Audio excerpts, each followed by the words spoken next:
नमस्कार साथियों, यदि आपने किसी व्यक्ति को ज़मीन का बैनामा यानी कि रजिस्ट्री, कई जगहों पे केवाला बोला जाता है, तो यदि आप उसे कैंसिल करवाना चाहते हो, वो ज़मीन आप वापस लेना चाहते हो, तो आसानी से कैंसिल होगा। इस पर मैं आपको आदेश कानून दिखाने वाला हूँ।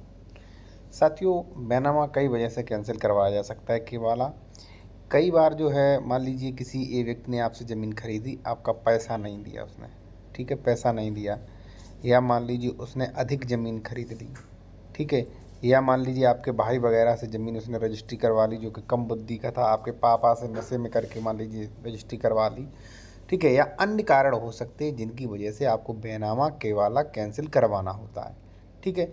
या मान लीजिए आपने अभी अभी बैनामा करवाया, तो भी आप जान लीजिए किस किस बेसिस पे कैंसिल हो सकता है। इसका कानून का प्रोविज़न जो है वो साथियों कहाँ पर किया गया है, चलिए आते हैं साथियों, जब आप उठा के देखेंगे the specific relief act section 31, तो यहाँ पे ऊपर लिखा है लिखितों का रद्दीकरण, कैंसिलेशन ऑफ इंस्ट्रूमेंट, ठीक है, लिखितों का रद्दीकरण यानी कि जो भी ऐसी लिखित जो रजिस्टर्ड है उसका रद्दीकरण यानी कि कैंसिलेशन करवा सकते हैं। अब देखिए है क्या, रजिस्ट्री कई चीज़ों की जाती है, जैसे मान लीजिए साथियों दान पत्र हो गया, ठीक है, मान लीजिए बैनामा केवाला हो गया, ठीक है, और इसके बाद साथियों हो गया मान लीजिए वसीयत हो गया, ठीक है ना, इसके बाद साथियों मान लीजिए एग्रीमेंट आपका हो गया, ठीक है ना। तो ऐसी कई चीज़ें हैं जिनकी आप यानी कि जो भी रजिस्ट्रीकृत, जो भी मान लीजिए इंस्ट्रूमेंट है रजिस्ट्रीकृत, आपने कोई भी लिखवाया है, तो उसे आप रद्द कैंसिल करवा सकते हैं। इसका स्पष्ट प्रोविज़न किया गया है। चलिए अब हम बताते हैं इस कानून में क्या प्रोविज़न और किया गया है, इनके बारे में, कैंसिलेशन के बारे में ये क्या कहता है वो भी आप जान लीजिए। एक चीज़ मैं आपसे और कहूँगा कि कई लोग मुझसे कॉन्टैक्ट नंबर मांगते हैं। अगर आप किसी भी मैटर पर लीगल एडवाइस चाहिए, आपको बेहतर लीगल एडवाइस, तो आप ले सकते हैं, मुझसे कॉन्टैक्ट कर सकते हैं। कॉन्टैक्ट नंबर वीडियो के डिस्क्रिप्शन में दिया गया है। या आप मान लीजिए ज़मीन खरीद रहे कोई प्रॉपर्टी और आपको डॉक्यूमेंट्स चेक करवाने ज़मीन सही है कि नहीं, तो आप करवा सकते हो। कॉन्टैक्ट नंबर हमारा वीडियो के डिस्क्रिप्शन में मेंशन किया गया है। साथियों यहाँ पर आप देखिए अब सेक्शन 31, कब रद्दकरण का आदेश दिया जा सकेगा, यानी कि जो भी आपने इंस्ट्रूमेंट मान लीजिए वसीयत, दान पत्र, बैनामा जो भी है, उसे रद्दकरण का आदेश कब दिया जा सकता है, ठीक है। एक चीज़ मैं आपसे और कहूँगा कि रजिस्ट्री, बैनामा, कोई भी लिखित दस्तावेज है, रजिस्ट्री के दस्तावेज, तो किसी भी तहसीलदार, SDM, DM, ADM, commissioner, SP, दरोगा, किसी की हिम्मत नहीं है कि ये आपका कैंसिल कर सके। तो पहली बात तो आप इनसे जाइए मत मदद के लिए, ना ही इनसे कोई एप्लीकेशन दीजिए, कोई फ़ायदा नहीं है। इसके लिए आपको सेक्शन 31 अच्छे से समझना होगा। कब रद्दकरण का आदेश दिया जा सकेगा, कोई व्यक्ति जिसके विरुद्ध कोई लिखित शून्य या शून्यकरण हो और जिसको यह युक्त आशंका हो कि ऐसी लिखित यदि विद्यमान छोड़ दी गई, यानी कि ऐसी लिखित जो है, ये रजिस्ट्री जो है, जो मान लीजिए किसी व्यक्ति ने करवाई है, अगर ये ऐसी ही रहने दी तो उससे आपको गंभीर क्षति हो जाएगी। मान लीजिए आपको नशे में करके, या मान लीजिए आपके पिताजी के, आपके भाई से मैंने रजिस्ट्री करवा ली एक्स प्रॉपर्टी की, ठीक है, या आपसे करवा ली एक्स प्रॉपर्टी की, मैंने इसका पैसा भी नहीं दिया, ठीक है। अब मान लीजिए भले कब्जा आपका है, लेकिन अगर आपने ये ऐसी ही रजिस्ट्री छोड़ दी एक्स प्रॉपर्टी की, तो भाई किसी दिन हम जो है आपको कानून की मदद लेके आपको अलग कर सकते हैं इस प्रॉपर्टी से, ठीक है। तो यानी कि पूर्ववर्ती भविष्य में आपको नुकसान हो सकता है, गंभीर क्षति हो सकती है। तो देखिए वहीं पे ये पूरा कंप्लीट कर रहा है कि गंभीर क्षति आपको हो सकती है। उसको शून्य या शून्यकरण न्याय निर्णित कराने के लिए वाद ला सकेगा। अब देखिए कई एडवोकेट हैं वो आपको गलत जानकारी देते थे, ठीक है, कई एडवोकेट जो हैं वो आपको म्यूटेशन के लिए कह देते हैं कि म्यूटेशन कैंसिलेशन के लिए कर दे। भाई आप गलत स्टेप मत लीजिए जब ऐसी चीज़ें आपको करवानी होती हैं तब, ठीक है। न्यायालय स्वविवेक से उसे ऐसा न्याय निर्णित करेगा, यानी कि न्यायालय अपने विवेकानुसार उस न्याय निर्णित करेगा। और विवेकानुसार कैसे प्रयोग करेगा, विवेकानुसार मान लीजिए आपको जिसे जिसे मान लीजिए ज़मीन खरीदी थी उसको भी नोटिस जाएगा, जिसने खरीदी उसको भी नोटिस जाएगा, पूरा एक प्रोसेस चलेगा, अपना न्याय निर्णित करेगा, ठीक है। उसके बाद न्यायालय को प्रदत्त और उसे रद्द किया जाने का आदेश देगा, ठीक है। और न्यायालय जो है, कोर्ट जो है, उसे रद्द यानी कि कैंसिल करने का आदेश साथियों दे सकता है।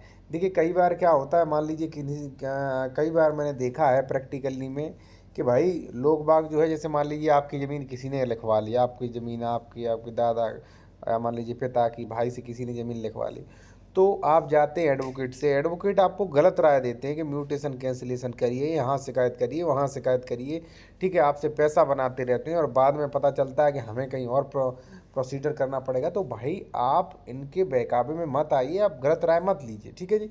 दूसरी बात साथियों, अब देखिए यहाँ पे आदेश दे दिया, अब ये प्रॉपर्टी इतना ही अभी कैंसिल नहीं हुआ, अभी इसके बाद और प्रोसेस है। एक चीज़ मैं आपसे और कहूँगा कि लीगल एडवाइस के लिए साथियों हमारा कॉन्टैक्ट नंबर वीडियो के डिस्क्रिप्शन में दिया गया है। कई लोग मुझसे कॉन्टैक्ट नंबर मांगते हैं, तो भाई डिस्क्रिप्शन में मिल जाएगा आपको, ठीक है, कॉल बुक करा के बात कर सकते हैं। यदि लिखित भारतीय रजिस्ट्री अधिनियम 1908 धारा 16 के अधीन रजिस्ट्रीकृत है, यानी कि आपकी ये वसीयत जो है यदि रजिस्ट्रीकृत है, और देखिए 99% लोग जो भी जाते हैं वो रजिस्टर्ड कैंसिल कराने के लिए जाते हैं, तो कहीं ना कहीं किसी ऑफिस में वो रजिस्टर्ड होगी तो न्यायालय अपनी डिक्री की एक प्रतिलिपि हो, यानी कि जो भी उसने डिक्री जारी की, डिक्री यानी कि एक आदेश, जो लिखा हुआ आदेश जारी किया, एक प्रतिलिपि सेटिस्फाइड कॉपी जिस पे कोर्ट की मोहर लगी होगी, ऐसे ऑफिसर को भेजेगा जिसके कार्यकाल में लिखित का इस प्रकार रजिस्ट्री हुआ है। यानी कि साथियों जिस कार्यालय में, ठीक है, जिसके कार्यकाल में ये रजिस्ट्रीकृत हुआ है और जहाँ पे जिस ऑफिस में रजिस्ट्रीकृत हुआ है इस एक्स प्रॉपर्टी का, वहाँ भी एक प्रतिलिपि जाएगी कि ऐसा ऑफिसर अपनी पुस्तकों में अंतर्विष्ट लिखित की प्रति पर उसके रद्दकरण को तथ्य टिप्पणी लगेगा। अब जैसे मान लीजिए ये साथियों ये रजिस्ट्री है, ये हमारी रजिस्ट्री ऑफिस ए रजिस्ट्री ऑफिस कोई पता के नाम से है, यहाँ पे रजिस्ट्री हुई थी, ठीक है, तो मेरे पास अगर मैं उसका अधिकारी हूँ तो मेरे पास एक न्यायालय की कॉपी आएगी, ठीक है, और उसमें लिखा होगा कि एक्स प्रॉपर्टी फलाने आधारों पर कैंसिल की जाती है, फलाने मलाम फलाम बाद है, ठीक है, और आप अपने रजिस्ट्रीकृत ऑफिस में ये दर्ज कर लीजिए, वरना इसका अधिकार नहीं है, ये मेंशन कर लीजिए। तो मैं यहाँ पे वो भी मान लीजिए जिस पे भी मान लीजिए प्रविष्ट मेंशन होगी, यहाँ पे लिखूंगा ये एक्स प्रॉपर्टी की जो है ये रद्द की जाती है, अब इसकी कोई मान्यता नहीं है, फलाने वाला फलाने आदेश से हुई है, उसकी कोई भी मान्यता नहीं, इस व्यक्ति का कोई भी अधिकार नहीं। तो यहाँ पे पूरा मेंशन कर लीजिए जिससे आपको किसी भी व्यक्ति को मान लीजिए दिक्कत ना हो, अहित ना हो, कोई भूल ना हो आपसे, तो इसके लिए जो है आप वो कर लीजिए, ठीक है ना साथियों। तो इस प्रकार से जो है वो आप कोई भी रजिस्ट्री कैंसिलेशन करवा सकते हो। और लिखित जो है यानी कि जो भी स्टूडेंट है उसका पार्टेबल कैंसिल किया जा सकता है, अगर कोई शर्त या कोई पार्ट ऐसा है जो नुकसान पहुंचा रहा है तो वो भी कैंसिलेशन का प्रोविज़न किया गया है। यहाँ पे साथियों आप देखेंगे सेक्शन 32, यहाँ पे कौन सी लिखित भागता रद्द की जाती है। लिखित यानी कि इंस्ट्रूमेंट जो रजिस्ट्री है, जहाँ कोई भी लिखित विभिन्न अधिकारों या विभिन्न बाध्यताओं का साक्ष्य हो, वहाँ न्यायालय उचित मामले से उसे भागता रद्द कर सकेगा और उसे अवशिष्ट बना रहने देगा। यानी कि साथियों अगर किसी प्रॉपर्टी में कुछ प्रॉपर्टी जो है वो गलत लिखी गई है, मान लीजिए साथियों कि आपसे जो है हमने 2 रजिस्ट्रियाँ करवाई हैं, इस एक्स रजिस्ट्री में 2 प्रॉपर्टी की रजिस्ट्री करवा ली, गाटा संख्या 10 और गाटा संख्या 9, आपको 9 पे आपत्ति है तो 9 की रजिस्ट्री जो है वो कोर्ट द्वारा आप आसानी से कैंसिल करवा सकते हो। तो साथियों ये था रजिस्ट्री कैंसिलेशन के लिए। अगर मान लीजिए कोई व्यक्ति रजिस्ट्री करवाता है तो कैंसिलेशन का ये प्रोसेस है। दूसरी बात साथियों मैं आपसे कहूँगा कि सबसे पहले आप कैंसिलेशन के लिए जाइए, ठीक है ना, आप एडवोकेट के चक्करों में ना पड़ें कि जो मान लीजिए सबसे पहले म्यूटेशन रखवाइए। हालांकि म्यूटेशन के लिए आप आपत्ति दे सकते हो, मैंने आपत्ति पर पूरा वीडियो बनाया है कि आप कैसे आपत्ति दें, आप खुद भी आपत्ति दे सकते हो। आपत्ति दे के बिना टाइम वेस्ट किए आप सेक्शन 31 और 32 का अनुपालन करें और इससे जो भी मान लीजिए हो कोड निर्णय दे उसके फॉलो